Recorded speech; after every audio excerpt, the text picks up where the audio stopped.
Hello everyone. Sociology के आज जो है एक महत्वपूर्ण प्रश्न को देखने वाले हैं। ये जेनरिक या ऑनर्स पेपर दोनों में पूछा जा सकता है। तो चलिए बिना देर किए आज के इस वीडियो को स्टार्ट करते हैं। प्रश्न संख्या 6 है कि लोकाचार से आप क्या समझते हैं? सामाजिक जीवन में जनरीतियों एवं लोकाचार की भूमिका की विवेचना करें।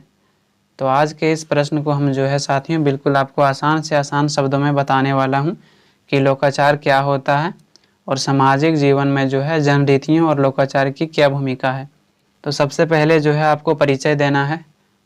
लोकाचार अंग्रेजी का शब्द मोर्स और लैटिन शब्द जो है मोर का बहुवचन है, जिसका अर्थ प्रथा या प्रचलन होता है। तो लोकाचार क्या है साथियों? तो यह अंग्रेजी का शब्द है कौन?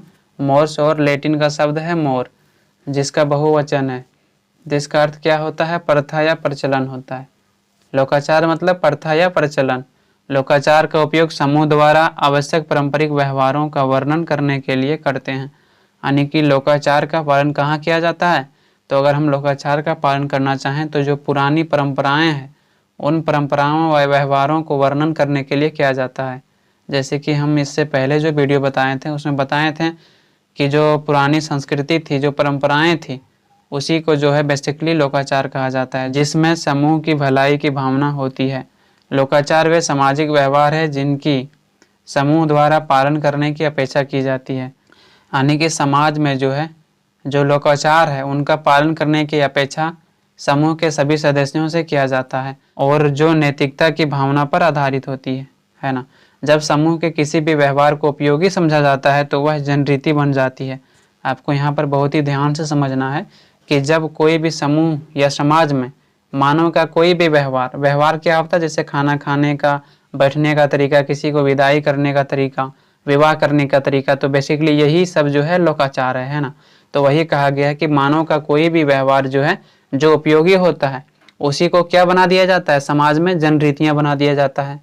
और इसमें यह भी कहा गया है लेकिन जब किसी जनरीति को समूह कल्याण के लिए अवश्य माना जाता है तभी वह जनरीति एक लोकाचार के रूप में बदल जाती है ना साथियों। जब कोई जनरीति को समूह कल्याण के लिए आवश्यक माना जाता है, यानी कोई भी कल्चर या कोई भी संस्कृति समूह कल्याण के लिए जब आवश्यक माना जाएगा तो वही लोकाचार के रूप में बदल जाएगा और ये लोकाचार समाज में मनुष्य के कल्याण के लिए ही हमेशा ज्ञान प्रदान करता है। उसके बाद है लोकाचार की परिभाषा। लोकाचार के परिभाषा जो है साथियों विचारकों ने अलग अलग दिया है जो निम्नलिखित प्रकार से है।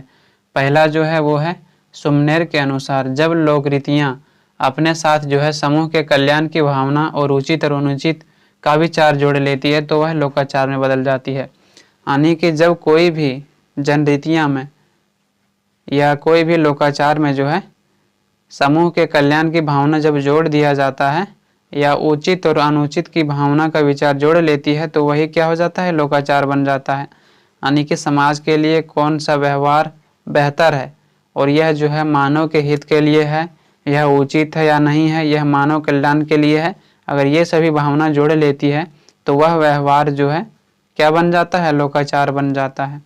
अगर साधारण शब्दों में कहें तो सुमनेर ने यह कहा है कि लोकाचार किसी भी समूह की महत्वपूर्ण जनरीतियाँ होती है। यानी कि लोकाचार जो होता है वो किसी भी समूह का महत्वपूर्ण संस्कृति होता है। लोकाचार का अर्थ कार्य करने के ऐसे तरीकों तथा व्यवहारों से है जिन्हें किसी भी समूह में कल्याण के लिए सब समझा जाता है। यानी कि कार्य करने के जो महत्वपूर्ण तरीके होते हैं उन्हीं को ही बेसिकली जनरीतियाँ या लोकाचार माना जाता है। अतपि इन्हें किसी राजनीतिक शक्ति के द्वारा लागू नहीं किया जाता है, लेकिन यह व्यक्ति को अपनी स्थिति के अनुसार व्यवहार करने के लिए बाध्य अवश्य करता है। इसमें यह भी कहा गया है कि जो समाज की संस्कृति होती है वह किसी भी कानून या कोई भी राजनीतिक संगठन के द्वारा लागू नहीं किया जाता। वह पीढ़ी दर पीढ़ी जो संस्कृति होती है वह चलती रहती है। हालांकि इसमें यह भी कहा गया है कि यह जो मानव का व्यवहार है उनको आप अगर उल्लंघन करते हैं तो शायद आपको शारीरिक रूप से दंडित ना किया जाए, लेकिन आपको मानसिक रूप से ज़रूर दंडित किया जाएगा, आपकी अवहेलना ज़रूर की जाएगी, है ना। उसके बाद जो है साथियों दूसरा विद्वान या विचारक वो है डॉसन और गेटिस के अनुसार लोकाचार वे जनरीतियाँ हैं जिनमें इस तथ्य का समावेश हो जाता है कि उन पर पूरे समूह का कल्याण निर्भर है। इन्होंने यह बताया है कि लोकाचार वे जनरीतियाँ होता है, वे संस्कृति होता है जिसमें इस तथ्य का समावेश होता है, यानी इस तथ्य को जोड़ा जाता है कि उससे मनुष्य का जो कल्याण है वह हो पाएगा या नहीं हो पाएगा, पूरी तरह से मनुष्य के कल्याण पर निर्भर होता है। लमले के अनुसार बताया गया है कि जब एक जनरीति में समूह की कल्याण की भावना जुड़ जाती है तो वही क्या बन जाती है, लोकाचार, है ना। मैकाइवर ने भी इन्हीं शब्दों द्वारा लोकाचार को परिभाषित करने का प्रयास किया है। उसके बाद जो है साथियों, हम लोग देखते हैं कि सामाजिक जीवन में जनरीतियों एवं लोकाचारों की क्या भूमिका है। सामाजिक जीवन में जनरीतियों एवं लोकाचार का अध्ययन स्पष्ट रूप से करते हैं तो हम यह पाते हैं कि यह जो है मानव व्यवहार को कानून से अधिक प्रभावित करता है। इसका मतलब क्या है कि अगर हम जनरीतियों और लोकाचारों को विस्तार से अध्ययन करते हैं तो यह पाते हैं कि जो जनरीतियाँ होती है, जो लोकाचार होता है, वह मानव के ऐसे व्यवहार होता है जो कहीं ना कहीं कानून से कहीं बढ़कर होता है, कानून से अधिक प्रभावित करता है। लोकाचार जो है साथियों, इनकी निम्नलिखित विशेषताएं हैं जो इस प्रकार से है।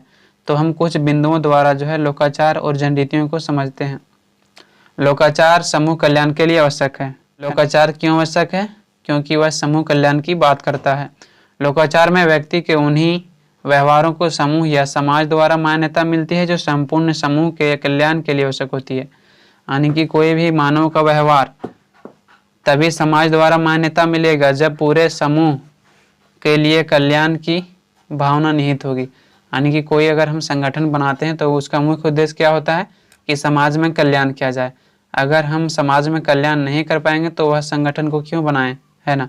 तो वही कहा गया है कि लोकाचार वही होता है जो समाज में कल्याण की बात करता है। समूह के प्रत्येक व्यक्ति के लिए लोकाचार का पालन करना आवश्यक हो जाता है ना। समाज के जितने भी व्यक्ति हैं उनको लोकाचार यानी संस्कृति का पालन करना आवश्यक हो जाता है। इसमें यह भी कहा गया है कि सामाजिक बहिष्कार और दंड के भय से भी जो है व्यक्ति इन लोकाचारों का पालन हमेशा करता है। हालांकि एक विद्वान है साथियों जिसका नाम क्या है, डेविस है। उन्होंने बताया है कि कोई भी समूह द्वारा जो है व्यक्तियों को क्या करना, बहिष्कार करना इतना बड़ा दंड है जिसकी तुलना मृत्यु दंड से भी बढ़कर है। यही कारण है कि सभी व्यक्ति अपने समूह की जनरीतियों तथा लोकाचारों का सदैव पालन करते हैं, है ना।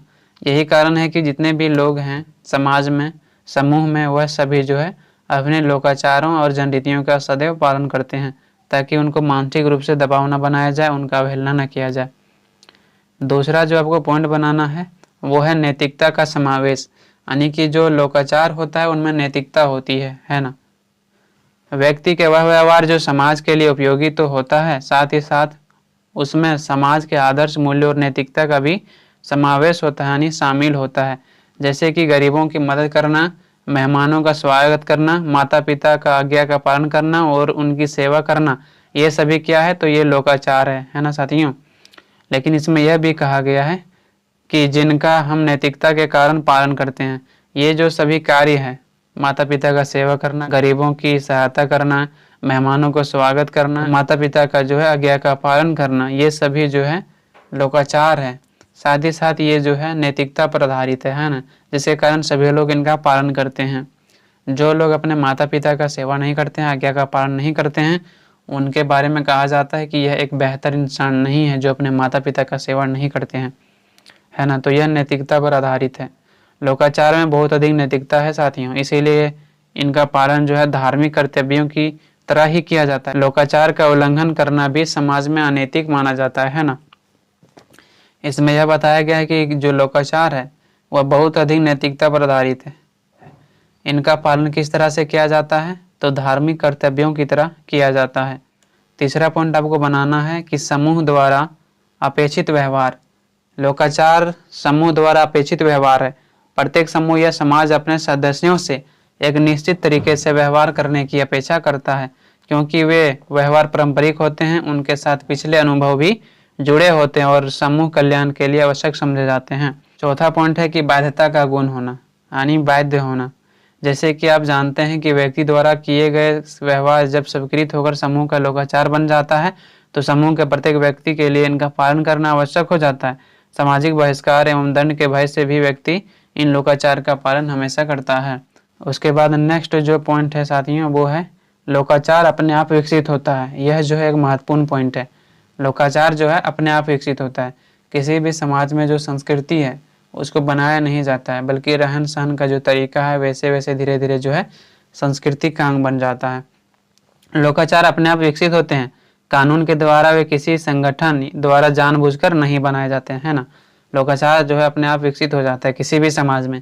उन्हें ना तो कोई राजनीतिक संगठन बनाता है और ना ही जानबूझकर बनाया जाता है, बल्कि समाज में किसी भी समूह के लिए क्या सही है तर्क के आधार पर आधारित होता है। कोई भी लोकाचार होता है वह क्या होता है, किसी भी समूह में अगर क्या सही है इस अर्थ पर जो है लोकाचार का विकास होता है। अगर किसी भी समाज के लिए सही नहीं रहेगा कोई भी व्यवहार तो उनको लोकाचार कैसे बनाया जाएगा। इसीलिए इसमें यह कहा गया है कि अगर कोई भी मानव का व्यवहार है जो समाज के लिए आवश्यक है तो उसे ही जो है लोकाचार बना दिया जाता है।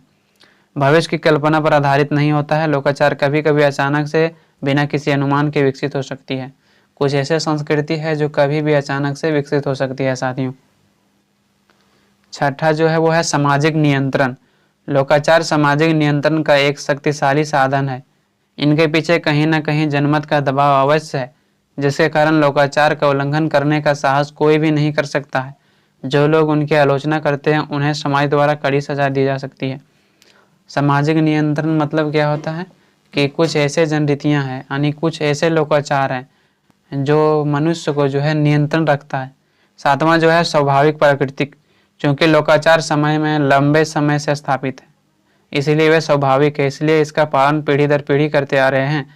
व्यक्ति सामाजिकरण की प्रक्रिया के माध्यम से अपने समाज के लोकाचार को अपने आप सीखता है और आत्मसात करता है, यानी कि अपने हृदय में समाहित करता है। लोकाचार जो है साथियों वो स्वाभाविक है, प्राकृतिक है, क्योंकि लोकाचार समाज में जो है बहुत ही लंबे समय से चलता आ रहा है ना, इसीलिए यह स्वाभाविक है। अगर बहुत लंबे समय से नहीं चलते आ रहा होता तो शायद स्वाभाविक नहीं होता। यह जो है पिछली पीढ़ी दर पीढ़ी चलते आ रहा है। एक पीढ़ी दूसरे पीढ़ी को हस्तांतरित करता है कोई भी लोकाचार, दूसरे पीढ़ी फिर तीसरे को करता है। इस प्रकार से समाज चलते आ रहा है। लोकाचार रूढ़िवादी प्रवृत्ति के होते हैं, यानी कि ऐसी आदतें या क्रियाएं जो जन्म से ही हमारे अंदर मौजूद होती है। चूँकि इसके निर्माण में समूह का अनुभव शामिल होता है, इसलिए समूह के लोग अपने लोकाचार को बदलने में रुचि नहीं लेते हैं। लोग इस स्थिति में किसी भी प्रकार का परिवर्तन नहीं करना चाहते हैं, जिसके कारण ही वैधानिक प्रयास भी उन्हें बदलने में विफल रहते हैं। साथ ही इसमें यह कहा गया है कि जो समाज में लोकाचार होता है, जो संस्कृति होता है वो रूढ़िवादी होती है। उसके बाद साथियों इसमें अंतिम पॉइंट आपको निष्कर्ष लिखना है।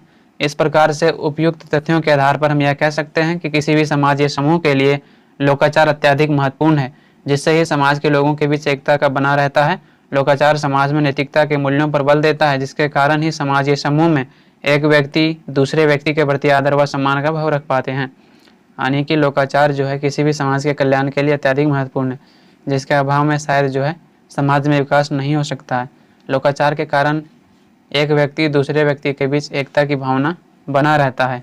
लोकाचार जो होता है साथियों बेसिकली नैतिकता, सामाजिक मूल्यों और एकता के भावना पर जो है आधारित होता है। तो इस प्रकार से साथियों यहाँ पर समाप्त होता है। आई होप आप सभी को समझ में आया होगा।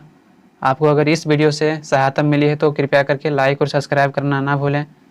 एक प्रश्न को तैयार करने में बहुत मेहनत लगता है साथियों, आप इस बात को समझ सकते हो। तो ऐसे में आपकी एक लाइक और सब्सक्राइब हमें नेक्स्ट वीडियो बनाने के लिए मोटिवेट करता है और मैं आप लोगों के लिए बेस्ट से बेस्ट कंटेंट लिख पाता हूं। तो आज के लिए इतना ही। आप लोगों से बहुत जल्द मिलते हैं हम नेक्स्ट वीडियो में। धन्यवाद।